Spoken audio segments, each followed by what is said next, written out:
नमस्कार, आप देख रहे हैं हर टॉक भारत। मैं हूं दिवाकर विक्रम सिंह। प्रोफेसर रवि सर जो जवाहरलाल नेहरू विश्वविद्यालय से संबद्ध हैं, इंटरनेशनल रिलेशंस पर और विशेष करके साउथ एशिया रीजन्स पर इनकी एक गहरी पैठ है। और प्रोफेसर शक्ति सर जो सिद्धार्थ यूनिवर्सिटी से संबद्ध हैं, लेकिन नेपाल मामलों पर विशेष परख रखते हैं और टिप्पणी करते हैं। और दोनों ने हार टॉक भारत पर जो टिप्पणियां की हैं बालेन शाह के प्रधानमंत्री बनने के पहले, उन टिप्पणियों को भारत और नेपाल में बहुत सराहा गया, बहुत महत्व मिला उस वीडियो को और लोकप्रियता मिली। नेपाल में बालेन शाह प्रधानमंत्री बन गए हैं। 35 वर्षीय इस युवा प्रधानमंत्री ने एक के बाद एक ताबड़तोड़ निर्णय किए हैं और उन निर्णयों का क्या नेपाल की राजनीति पर प्रभाव पड़ेगा एक अलग मुद्दा है, लेकिन भारत और नेपाल के संबंध किस ओर जा रहे हैं ये सूचना देते हुए कि बालेन शाह बहुत जल्दी भारत की राजकीय यात्रा पर आने वाले हैं। प्रोफेसर शक्ति सर और प्रोफेसर रवि सर ने ढेर सारी टिप्पणियां की हैं, लेकिन बालेन शाह ने जब गद्दी संभाल ही ली है उसके बाद इनकी टिप्पणियों को बहुत गौर से समझिए, वो भी अंतरराष्ट्रीय राजनीति के परिप्रेक्ष्य में। प्रोफेसर शक्ति सर, सबसे पहली टिप्पणी तो मैं आपसे ही चाहूंगा। जी, आप सभी को नमस्कार, शुभ संध्या। 22 आज 23वां दिन है बालन शाह सरकार का नेपाल में और बहुत सी चीजें परिवर्तित हुई हैं।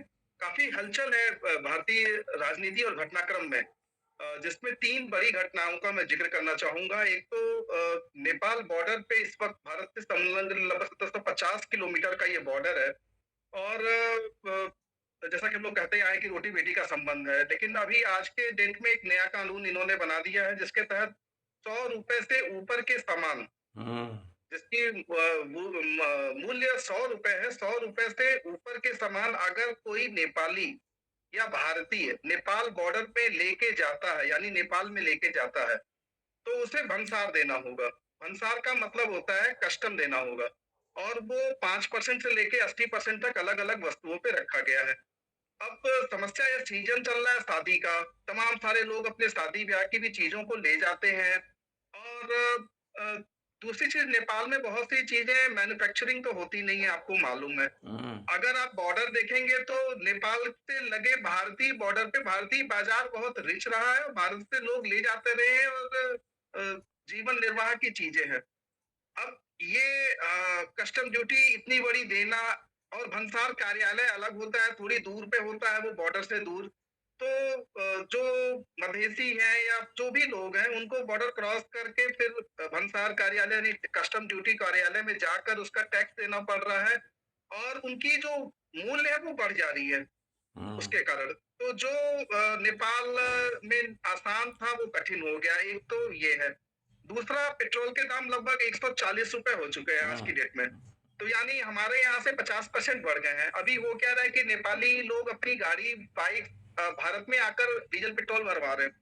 तो भारत में वैसे भी एक प्रॉब्लम है, हमारे बॉर्डर बेल्ट में क्राइसिस चल रही है, कभी कभी अक्सर बंद हो जा रहा है चीजें, तो उसके कारण प्रॉब्लम चल रहा है। तो नेपालियों की गाड़ी का आना और नेपाल में जाहिर सी बात है डीजल पेट्रोल के दाम का बढ़ना एक संकेत देता है कि महंगाई टेढ़ा बढ़ेगी और उस महंगाई को कैसे संभालेंगे। तो दो बड़ी अर्थव्यवस्था से संबंधित चीजें हैं। और तीसरी जो चीज है वो बुलडोजर एक्शन है, चूंकि नेपाल में मेयर रहे हैं बालन शाह साहब, तो नेपाल के सारे शहरों में इसमें बुलडोजर चल रहा है, पटरी पे हटाए जाने का काम चल रहा है। प्रहरी, जिसे आप लोग सिपाही पुलिस कहते हैं भारत में, उन्हें हम लोग नेपाल में प्रहरी कहते हैं। वो प्रहरी हर तरह से दबाव डालकर बॉर्डर से मतलब उनके जो कूदपात होता है वहां से चीजों को खींच रहे हैं, उठा रहे हैं, ले जा रहे हैं, जबरन भी कई काम हो रहे हैं, क्योंकि पुलिस का तो नेचर चाहे भारत की हो चाहे जहां की हो, उसका नेचर तो एक ही होता है। तो नेपाली पुलिस उसमें भी कहानी है कि पहाड़ी ज्यादा है और मधेसी व्यापार कर रहे हैं, तो कहीं ना कहीं मधेसियों को जो जोश और खरोश था वो कहीं ऐसा तो नहीं कि बालन शाह साहब के जोश में वो इमेज हमारी खराब हो, बालन शाह साहब की सरकार की इमेज खराब हो, क्योंकि पुलिस तो अपने तरीके से काम करती है। बहुत ज्यादा गुंडागर्दी मची है, अगर इस शब्द का इस्तेमाल करना सही नहीं है, लेकिन हकीकत तो यही है। और वो कृष्णानगर, बुटवल, भैरवा, हर जगह ऊपर तक पहाड़ पोखरा और हर जगह। तो ठीक है, मतलब बुलडोजर एक्शन के फायदे तो होते हैं, लेकिन बुलडोजर एक्शन संयमित होना चाहिए, लूटपाट नहीं होना चाहिए, लॉ एंड ऑर्डर नहीं बिगड़ना चाहिए, सरकार की छवि खराब नहीं होनी चाहिए। ये तमाम सारी सख्त सुबह सवाल ये जरूर बालन शाह साहब के सामने नई चुनौती पैदा कर रहे हैं, जो सोशल मीडिया के माध्यम से, चूंकि सोशल मीडिया की सरकार है ये, हम्म, सोशल मीडिया पे ही इसकी पिटाई भी हो रही है।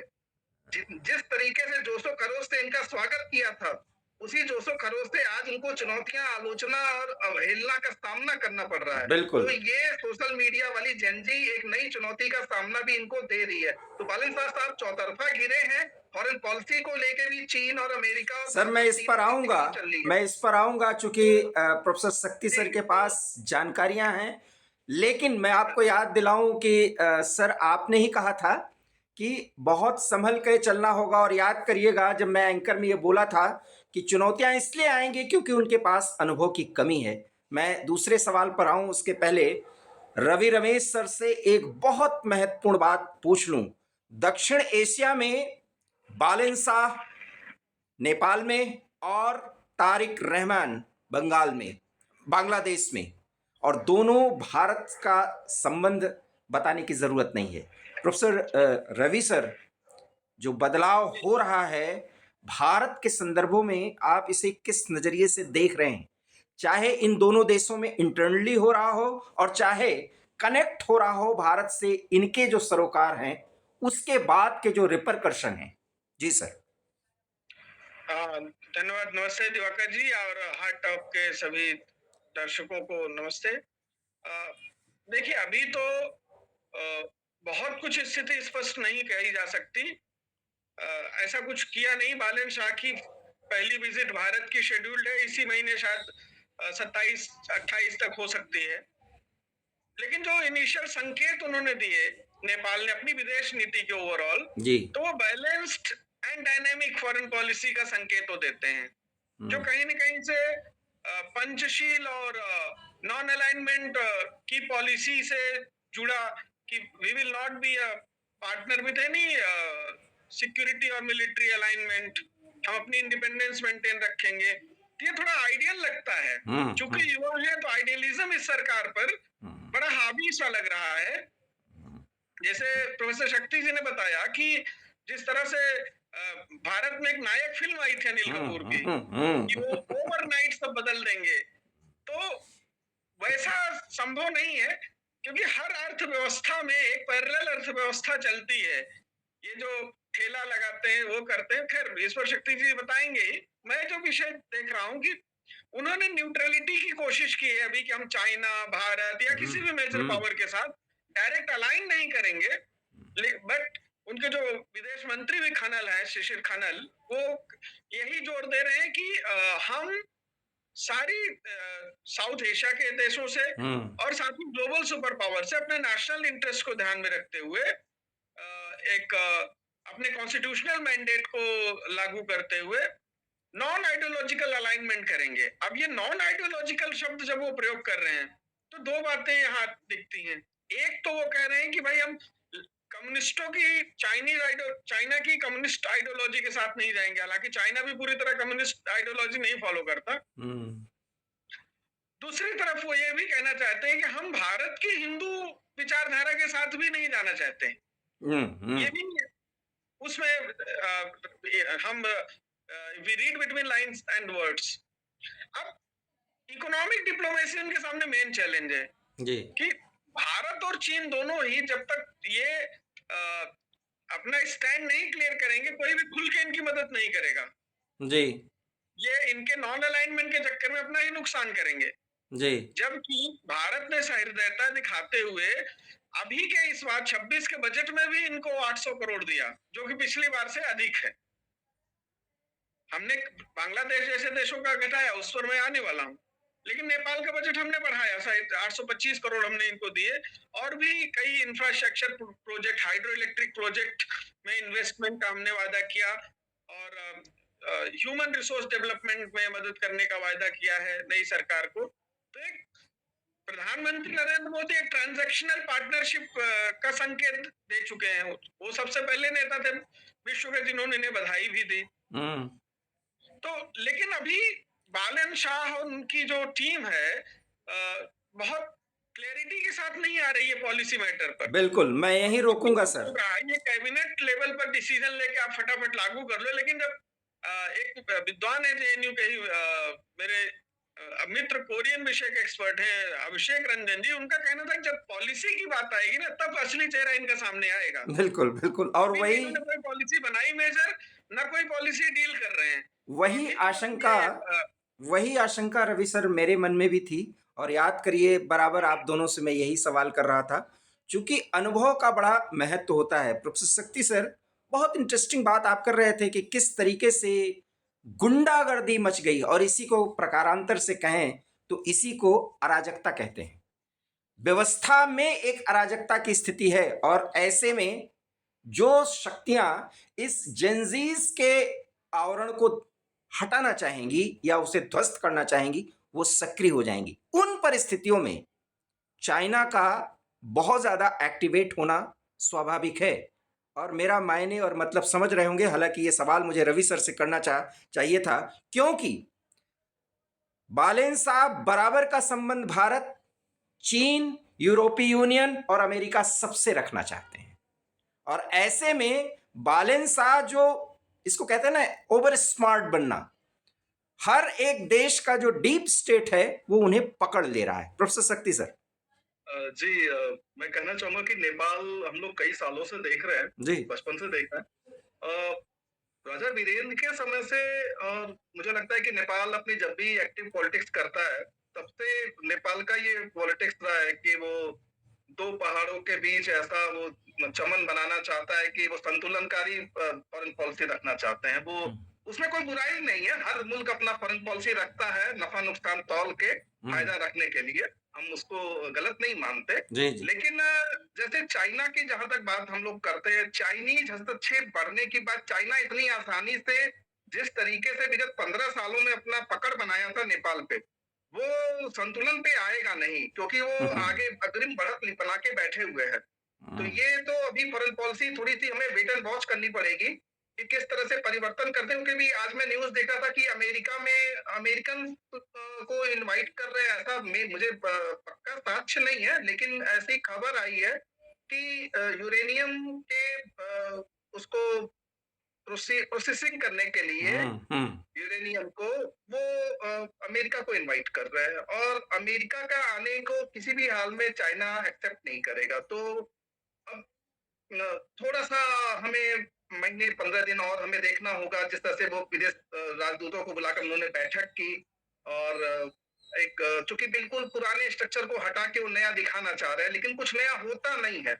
हम लोग सोचते हैं नया होगा लेकिन फॉरेन पॉलिसी में नया होता नहीं क्योंकि भूगोल हम बदल नहीं सकते। अटल बिहारी वाजपेयी कहते थे ना कि हमको हमारा भूगोल हमें कुदरत से मिलता है, तो शत्रु और मित्र भी हमें कुदरत से मिलते हैं। अब उनको भारत और चीन दो के बीच, क्योंकि वो कोई उनके पास समुद्री सीमा तो है नहीं कि वो बहुत बड़ा आमूलचूल परिवर्तन कर लेंगे, तो अब थोड़ा व्यवहारिक राजनीति को किस तरह से एडॉप्ट करते हैं देखने लायक होगा। बेंगलोर में पढ़े लिखे हैं, उनके बहुत से यंग मंत्री बने हैं जो भारत में रहे हैं, पढ़े हैं, भारत को समझते हैं और पुराने नेताओं की कारगुजारियों से वाकिफ हैं। तो अभी कई सारे वो पॉलिटिकल स्टंट कर रहे हैं, जैसे कि पुराने प्रधानमंत्रियों को जेल में भेजने की कवायद, उनकी जांच करने की कवायद। 2006 के बाद से जितने प्रधानमंत्री हुए हैं नेपाल में, तो उनको वो उनके भ्रष्टाचार की जांच कर रहे हैं। तो वो घरेलू राजनीति पे ज्यादा फोकस है अभी, लेकिन घरेलू राजनीति के साथ अर्थव्यवस्था उनको बहुत बड़ी चुनौती दे रही है। कोरोना के बाद से नेपाल तबाह हुआ है, हम लोग ने बहुत करीब से देखा है। बचा कुचा जिस तरह से नेपाल पे अंदरूनी जो जेनजी के आंदोलन ने जिस तरह से इंफ्रास्ट्रक्चर को नुकसान पहुंचाया, मदेशियों मतलब व्यापारियों को नुकसान पहुंचाया, वो उसकी भरपाई इतनी आसानी से नहीं होगी। बहुत सारी चीजों को जलाया गया है, इवन गाड़ियां तक भारत ने नेपाल को दी है। तो एक ऐसा नेपाल जो अपनी प्रशासनिक आधारभूत संरचना को खड़ा कर रहा है, जो अपनी अर्थव्यवस्था की चुनौतियों से जूझ रहा है, जिसमें पेट्रोल के दाम, डीजल के दाम 1.5 गुना हो चुके हैं, जहां पे अभी मौजूदा फॉरेन पॉलिसी इनकी की रोड मतलब बड़ी छोटी छोटी जरूरतें, आप विश्वास नहीं करेंगे, खाद जैसी छोटी सी चीज भी भारत के बॉर्डर से साइकिल पर रखकर जाती है तो नेपाल में जो है खेती हो पाती है, क्योंकि 1.5 दाम है, दुगना दाम है नेपाल में, समझ रहे हैं ना। तो ये जो व्यावहारिक चुनौती है अर्थव्यवस्था को लेकर, इसके मामले में अगर बालन शाह लिबरल नहीं हुए आने वाले कुछ दिनों में, तो उन्हें एक बड़ी चुनौती का सामना करना पड़ेगा, भले ही उन्हें एब्सोल्यूट मेजॉरिटी 66.5% से ऊपर मिली हुई हो, क्योंकि देश चलता है पेट से। प्रोफेसर शक्ति सर, मैं मधेसी वर्सेस पहाड़ की जो लड़ाई शुरू हो चुकी है इस पर आऊं, इससे पहले रवि रमेश सर से एक बड़ा सवाल है मेरा। रवि सर, अगर आपको याद हो तो जो पिछले 2 या 3 वीडियो में हम लोगों ने चर्चा की है, मैंने ये कहा था कि बालेन शाह जब तक संभलेंगे तब तक बालेन शाह के नेपाल को कोई ग्रैब कर चुका होगा। और वो कौन सी शक्ति है जो इस एक्टिवेशन में बहुत ज्यादा बाजी मार सकती है? जी। अब एक चीज समझिए कि बालेन शाह, मुझे लगता है कि इसी तरह चलेंगे तो भारत के अरविंद केजरीवाल जैसा हाल ना हो जाए इनका। बहुत मैच्योरिटी दिखानी पड़ेगी उनको, क्योंकि भारत में ऐसे उदाहरण है, प्रफुल्ल कुमार महंतो, अरविंद केजरीवाल, जिन्हें जनता साल भर में सत्ता में ला देती है। और सर मैं आपको याद दिला दूं, खैर ये चर्चा होनी भी चाहिए, अरविंद केजरीवाल तो सत्ता पाने के बाद कुछ मेच्योर हुए। और दूसरी बात, आफ्टर ऑल वो आदमी आईआरएस था और एक व्यवस्था को समझा था। और दूसरी चीज, अरविंद केजरीवाल, अब सर मैं कैसे कहूं, जब वो बिल्कुल सड़क पर आते थे उस दौरान में एक समाचार पत्र में था, वीर अर्जुन में नाम बताता हूं, राष्ट्रीय दैनिक है, मैं वहां एक स्पेशल पेज तब देता था। और संयोग है कि मैंने अटल बिहारी वाजपेयी का भी उस समय इंटरव्यू किया था एज ए प्राइम मिनिस्टर जब वो थे। मैं अरविंद केजरीवाल को चप्पल पहन के अपने दफ्तर में आकर के, प्लीज दिवाकर जी आ जाइएगा, कवर कर लीजिएगा, यहां तक की स्थिति देखा हूं। और वही अरविंद केजरीवाल जो प्रधानमंत्री मोदी को हटा करके प्रधानमंत्री की बात करने लगे। खैर, लेकिन अरविंद केजरीवाल के कुछ गुण हैं। बालेन शाह तो सर नेपाल में एक राजधानी के मेयर थे, और जितने जल्दी वो बढ़े हैं उनके अनुभव पर सवाल उठना लाजमी है।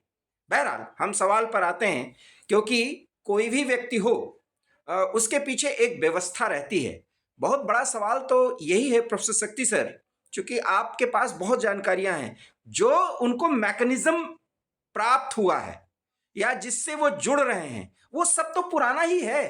उसमें वो कितने जल्दी कितना बड़ा बदलाव कर डालेंगे? देखिए, अभी तक जो बातें आ रही है ना निकल कर, वो लक्ष्यदार है। जैसे कि मैं दलितों से माफी मांगता हूँ और प्रधानमंत्रियों को जेल भेजा जाएगा, भ्रष्टाचार खत्म किया जाएगा, आदर्श राज स्थापित किया जाएगा, बुलडोजर चलाया जाएगा, टैक्स सबको देना होगा। अब जो गरीब, नेपाल की डेमोग्राफी को समझिए आप, नेपाल में अपर क्लास है और लोअर क्लास है। बिल्कुल लोअर मिडिल है, लेकिन मिडिल गायब है। गायब है। प्योर मध्य वर्ग कहते हैं, वो नेपाल में नहीं है। आप सामाजिक उनकी जनसांख्यिकी को समझना होगा। या अब भारत इसमें अलग है। भारत में मिडिल क्लास बहुत बड़ी तादाद में है। भारत जो है, राष्ट्रीय आंदोलन में गांधी जैसे महान विभूतियों से आंदोलित होकर आजादी प्राप्त किया है। तो हमारे यहाँ का जो वातावरण है और नेपाल का वातावरण है, लोकतंत्र भले हो, लेकिन अभी बहुत फर्क है दोनों देशों में। तो मुझे लगता है कि बालन शाह साहब को जो जमीन पे उतरने वाली बात जहां तक आती है कि पहाड़ी और मधेसी की जैसी चुनौतियां, क्योंकि ये चीजें फंसाती हैं। बालन साहब ने सपने बहुत बड़े दिखाए, उनको पहाड़ का भी वोट मिला है, मधेश का भी वोट मिला है। पहली बार लोगों ने सेंटिमेंट तैयार किया कि एक मधेसी, जो कि उनकी ओरिजिन मधेसी थे, तो उन्होंने एक सेंटिमेंट भी तैयार किया कि आज मधेश क्षेत्र का हम विकास करेंगे। और अब उसको जमीन पे, चूंकि छोटे आदमी, गरीब आदमी, कमजोर आदमी को दिक्कत हो रही है। उनकी जीवनचर्या की जो दैनिक की चीजें हैं वो महंगी होती जा रही है, महंगाई बेतहाशा बढ़ रही है। तो इसको, अर्थव्यवस्था को कैसे वो जमीन पे कंट्रोल करते हैं, ये बहुत बड़ी चुनौती बालन शाह साहब के सामने है। बॉर्डर हमारा 1750 किलोमीटर का है, आप समझिएगा। कहीं भी तारबंदी नहीं है। अभी र्यूमर चल रहा था कि पासपोर्ट बनेगा, लेकिन नेपाल के लोग बिल्कुल इससे ऐतराज करते हैं, कहते हैं कि भाई पूरा ओपन बॉर्डर है। ओपन का मतलब ओपन, खेत खलियान है, इधर की खेती उधर होती है, उधर की खेती इधर होती है, तारबंदी कहीं नहीं है 1750 किलोमीटर के एरिया में। अब यहाँ पे आप अचानक आकर एक लाइन खींच दीजिए और कहिए कि इतने टैक्सेस की वसूली की जाएगी, इतनी ये की जाएगी, ठीक है ना। नागरिकता की लेके जो बात ओली साहब के समय से चली आ रही है मलेशियों को, कि जो भारतीय महिलाएं वहां जाकर शादी करती हैं, उन्हें जो नागरिकता प्राप्त हो रही है, फिर उन्हें राजनीतिक पद प्राप्त नहीं होता है। तो गोरखा में जो बटालियन में हमारी भर्ती है, हमारी फौज में, उनकी संख्या कम क्यों होती जा रही है, क्यों अविश्वास बढ़ रहा है? तो कहीं ना कहीं एक बार नेपाल, जैसे जो इलेक्शन कैंपेन में मुद्दा था ना नेपाल फर्स्ट का, बालन शाह साहब ने मुद्दे तो बड़े अच्छे उठाए। हम्म तो नेपाल फर्स्ट का जो मामला था वो उनको जमीन पे उतारना होगा। और सर, नेपाल जब भी फर्स्ट बालेन तभी शाह संभव का हो पाएगा। जी, नेपाल फर्स्ट तभी संभव हो पाएगा जब नेपाल की अर्थव्यवस्था को, क्योंकि देखिए भारत की अर्थव्यवस्था और नेपाल में बहुत फर्क है। नेपाल में चुनौतियां, मैं फिर कह रहा हूँ, नेपाल में आय का बहुत बड़ा जरिया नहीं होता है, टूरिज्म बहुत बड़ा सोर्स है। पर्यटन पर्यटन कब होगा? पर्यटन तब हो पाएगा जब शांति, बहाली, अमन, चैन और सुकून का वातावरण हो। पर्यटन को हमें प्रोत्साहित करना होगा और ये हमारे से ज्यादा बड़ा रिस्पॉन्सिबिलिटी बालन शाह साहब की है। जिस तरह से भारतीय गाड़ियां आज नेपाल में परेशान की जा रही है, आपको मालूम होगा, एक नई चीज मैं बता रहा हूँ कि 30 दिन से अधिक अगर भारतीय गाड़ी कोई विजिट करती है तो उससे एक्स्ट्रा टैक्सेस लेने की बात की जा रही है। ये मतलब साल भर में उन्होंने रखा है कि साल में 30 दिन या एक महीने में 30 दिन या जो भी है। तो ये इसलिए कर रहे हैं, उनका ये मोटिव है कि नेपाली लोगों ने कहा कि भाई हमारे नेपाली इंडियन गाड़ियां आती हैं तो डिस्टर्ब करती हैं और हमको रेवेन्यू जनरेट नहीं होता है, हम लोग नेपाल में बेरोजगार क्यों हैं, हम अपनी गाड़ी लेके जाएंगे, इंडियंस को घुमाएंगे।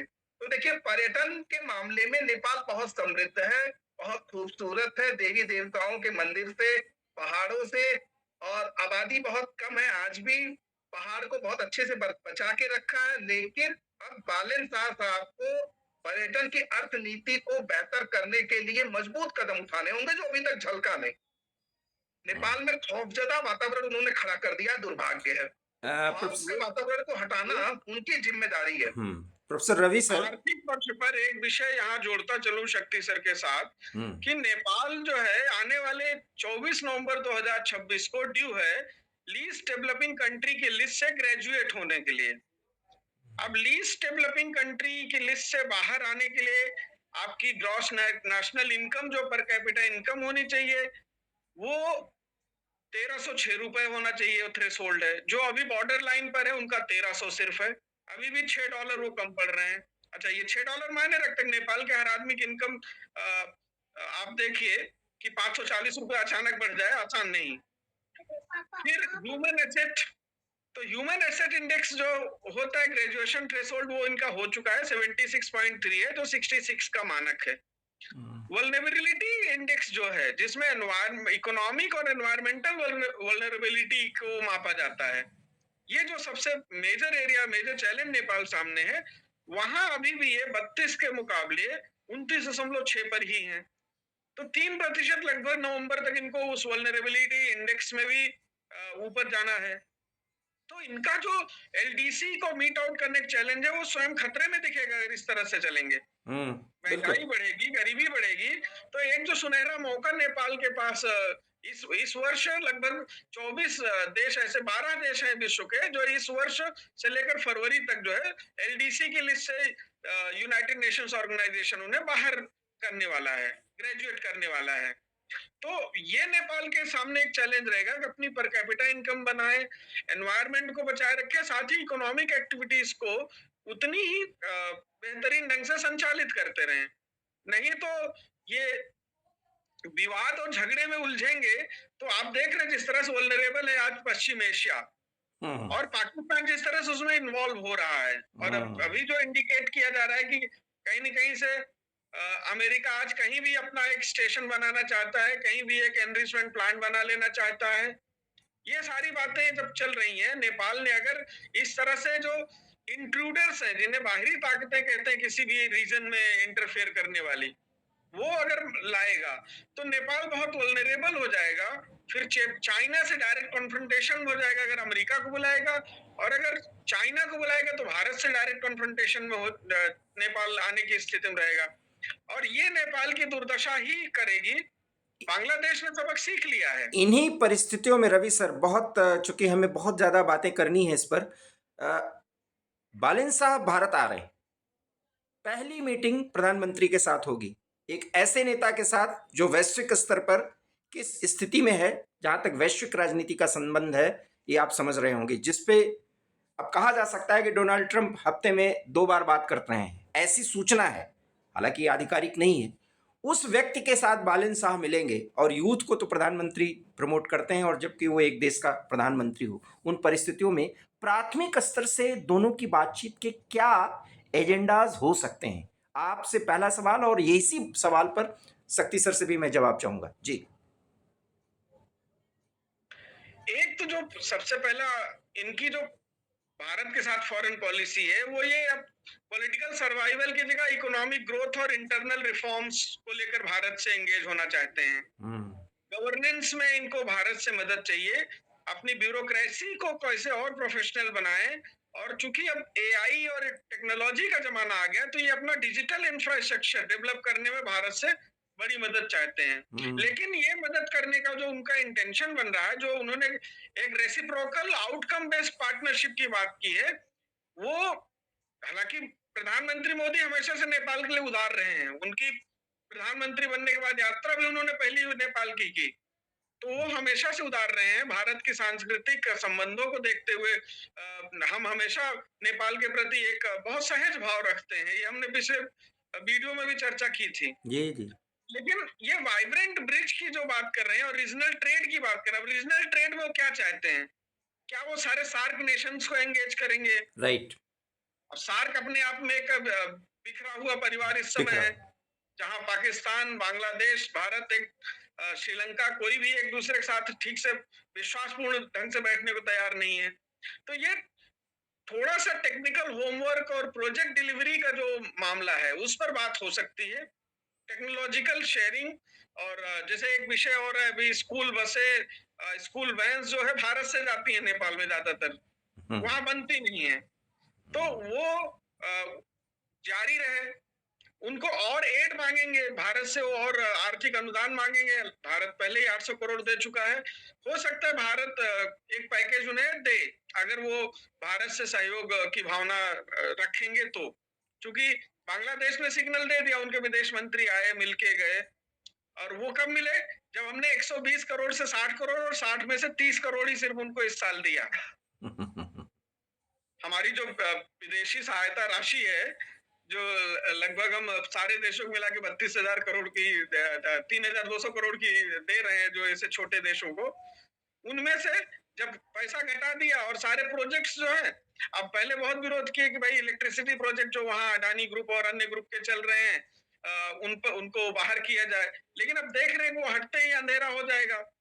तो ये नेपाल के सामने भी ये संकट आएगा। हाँ, जो अल्टरनेटिव ऊर्जा स्रोत है नेपाल के पास बहुत प्रचुर पोटेंशियल है, उसमें कोऑपरेशन के चांसेस भी और होगा भी, चाहे वो हाइड्रो इलेक्ट्रिक पावर होगा, चाहे वो रिवर वाटर शेयरिंग और बेहतर ढंग से होगा। नेपाल में कृषि रिफॉर्म बहुत जरूरी है ड्यू, ऐसे तो पूरे साउथ एशिया में ड्यू है, लेकिन नेपाल में जैसे शक्ति भाई बता रहे हैं ना कि खाद तक नहीं, फर्टिलाइजर तक अपना नहीं बना पाते बराबर, तो कृषि रिफॉर्म किए बिना वो अपने पेट नहीं भर पाएंगे लोगों का। तो ये वल्नरेबिलिटी बढ़ाएंगे तो नवंबर में उस इंडेक्स में फिर से पीछे हो जाएंगे और लीस्ट डेवलपिंग रह जाएंगे। इसलिए ये मुलाकात बहुत सकारात्मक हो सकती है, क्योंकि उनके सामने जो लक्ष्य हैं वो बहुत भयंकर, बहुत बड़े लक्ष्य हैं, बहुत। और भारत की सीधे और बहुत बड़ी सहायता के बिना वो लक्ष्य हासिल कर ही नहीं सकते, चाइना कितनी भी कोशिश करे। जी प्रोफेसर शक्ति सर, इसी पर कमेंट चाहूंगा इसमें जोड़ते हुए कि भारत उनको दिशा देगा। प्रधानमंत्री बहुत सहज भाव से कहेंगे कि आप हम भाई हैं और अपने को बढ़ाना है तो साथ हमें चलना होगा, यही नारा होता ही है। जी जी जी, थोड़ा सा भाई कहने पे नेपालियों को अवसर मिल जाता है आलोचना करने का, तो भाई हम नहीं बनना चाहते, हम रोल मॉडल जरूर है। भारत की अर्थव्यवस्था रोल मॉडल है, भारत की डिजिटल करेंसी रोल मॉडल है, और ये सब सपने बालन शाह साहब ने बेंगलोर में रहकर देखे हैं। बेंगलोर भारत का सबसे बड़ा स्टेशन है इलेक्ट्रॉनिक्स का, सॉफ्टवेयर का, तो बालन शाह साहब खुद भी इंजीनियर है, वो भारत में रह के भारत का डेवलपमेंट जानते हैं। तो अगर उनको वास्तव में नया नेपाल खड़ा करना है तो हेल्थ को लेके, एजुकेशन को लेके, बेसिक इंफ्रास्ट्रक्चर को लेके, स्पेस टेक्नोलॉजी को लेके, एग्रीकल्चर को लेके, वाटर जो इश्यूज है जैसे हाइड्रो पावर प्रोजेक्ट वगैरह को लेके भारत के साथ खुलकर सहयोग लेना होगा। भारत एक विश्वसनीय पार्टनर बनकर उभरेगा, क्योंकि चीन हमेशा सशंकित है। अगर चीन को आप सिक्योरिटी डिजिटल मोड में या इंफ्रास्ट्रक्चर में उतारेंगे सिक्योरिटी के इश्यूज पे, तो चीन हमेशा उनके लिए खतरे की घंटी है। चीन उनको हमेशा, जो पोखरा में प्लेन क्रैश हुआ था वो चाइनीज प्लेन थे, चाइनीज मॉडल कभी भी सक्सेस नहीं हो सकता, और चाइनीज के मनसे बहुत खतरनाक होते हैं। तो अगर चाइना के गिरफ्त से बचना है, देखिए भारत बुरी स्थिति में, भारत में सरकार बदलती रहती है, भारत में लोकतंत्र है, चीन में कोई लोकतंत्र नहीं है, चीन में एक ही तंत्र है, वो चाइनीज कम्युनिस्ट पार्टी का है। तो चाइनीज कम्युनिस्ट पार्टी के गिरफ्त से बचने के लिए बालन शाह साहब को भारत की ओर झुकाव बेहतर करना पड़ेगा, अच्छा करना पड़ेगा। मोदी जी से सहयोग मिलेगा और हम ऐसा पूरी आशा करते हैं कि नेपाल जो हमारा पड़ोसी देश है, वहाँ खुशहाली आएगी। देखिए बहुत अच्छे लोग होते हैं नेपाल के, एक आराम तलब जिंदगी जीते हैं, 3-5 में कभी नहीं पड़ते हैं, ठीक है ना? तो उनको जो उनकी आर्थिक खुशहाली की जो चुनौती छिन गई है काफी समय से, बदहाली की स्थिति आ चुकी है, वो सुधारना उसमें भारत का बहुत बड़ा रोल है। तो बड़ा भाई नहीं बनने का, रोल मॉडल हम बनेगा। अभी भी थोड़ी देर पहले मतलब मैं देखा, वो लोग बार-बार वो जो नेपाली माओवादी पार्टी है, वो पुराने ढर्रे पे चलने लगती है। एंटी इंडिया सेंटीमेंट को वहाँ पे छनौटा में डाल के छाका जाता है। मतलब वो बार-बार यही कहते हैं कि यार तो भारत विरोधी, भारत विरोधी, भारत हमारे खिलाफ काम करता है। वो 2-3 जो लिपू लेख, लिप्याधुरा और वगैरह के मुद्दों को उठाते हैं। तो वो मुद्दों पे वार्ता करते रहिए, कोई दिक्कत नहीं है। बातचीत समस्या का समाधान होता है, हम चीन से भी बात करते हैं। लेकिन जो आज नेपाल को बुनियादी जरूरत है, देश उनके नेपाल की सुरक्षा के मामले में, अर्थव्यवस्था के मामले में, उनकी शिक्षा और उनका स्वास्थ्य सेक्टर, हेल्थ सेक्टर के मामले में भारत एक रोल मॉडल रहेगा। मोदी जी से बहुत सहयोग मिलेगा, हम आशान्वित हैं इसको लेके। देखते हैं क्या करते हैं बालन शाह साहब भारत आकर। बिल्कुल आप दोनों का कितनी इसलिए रीच करेंगे ये देखने लायक होगा। आप दोनों का इस संदर्भ में जो भी कहना है उसको नेपाल की जनता और भारत की जनता सराहेगी, ऐसा पूरा विश्वास है, क्योंकि बहुत बेबाक टिप्पणियां की गई हैं आप दोनों की तरफ से। आशंकाओं के बादल हैं, लेकिन दोनों देशों के संबंध सुधरेंगे।